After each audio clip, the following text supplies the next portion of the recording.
Hey, Tim Wolf. I'm in Colorado Springs, Colorado, and I'm at this missional conference. And believe it or not, one of the main guys that's leading it actually is my friend. Yes, that's right. He's my friend. We went to college together, went to seminary. I've known him for a long time, known him and his wife. Good leader. Well, he just does everything good. He's a good church planner. And so I thought I'd steal a few of his moments today and talk to him, ask him some questions. So I'm going to flip the camera and kind of interview my friend Todd mcmichen with the mcmichen Development Group. And also he does some other things, so we're going to talk to him for a little while. So I'm going to flip the camera. It'll be real professional here, and then we'll talk to Todd for a few minutes. Todd, tell us a little bit about what you're doing these days and what you're enjoying. Enjoying the church plant that we're a part of.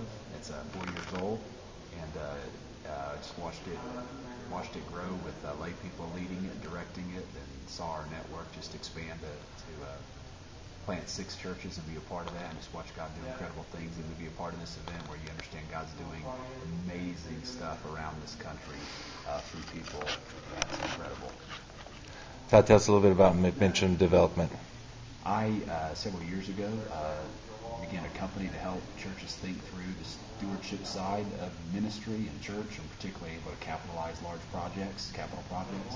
And so that's what I spend my time doing. I was in Gettysburg, Pennsylvania 2 days ago, helping a church consider how to double its worship space because they're in 3 services and can't add another person. And next week I'll be in Las Vegas, Nevada, working with a church plant that's about 7 years old that is actually selling the first place they ever bought and trying to buy new space and expand because they just can't fit anymore in their location. So it's an awesome ride to see what God's doing in these churches and getting to be a partner with them. Todd, if somebody's doing some church planning and needed some help or needed to get in contact with you, how could they do that? Todd at developchurches.com is my email. We also have a church planting website called the developingchurchesnetwork.com website, and so you can connect us there. We've got a roundtable going on in northern Alabama next week, and several events already planned for the first of next year.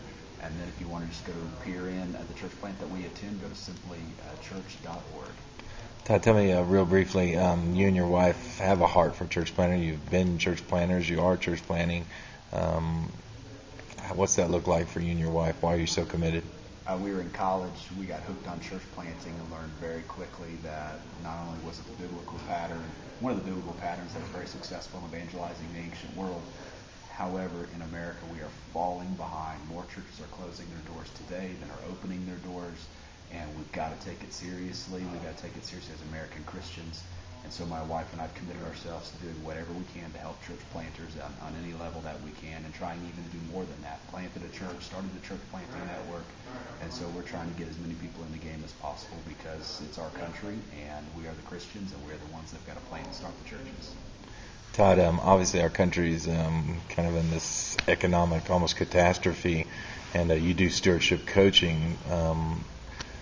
What would be some wisdom you would have for even like a church plant like ours in the city of Atlanta that's getting ready to come up on actually kind of setting some budgets for the new year, even to church plant, how people should still be investing in church planting and how they can still give and why they would give?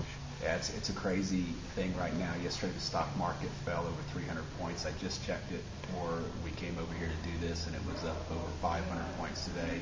So you can't look at that and determine your financial choices. You got to obey God. God's in charge of all the money. It's never a bad time to be generous. It's never a bad time to be obedient, and God takes care of our needs. And money is a tool to do something great with, and we've got to stick to doing great things with our money and not be worried about if money's going to provide for us tomorrow. God takes care of those things. Well, Todd, thanks for your time here in Colorado. Appreciate your friendship. Appreciate Teresa and your family and all that you guys are doing, and keep up the good work. Excellent. Rock on. It's done.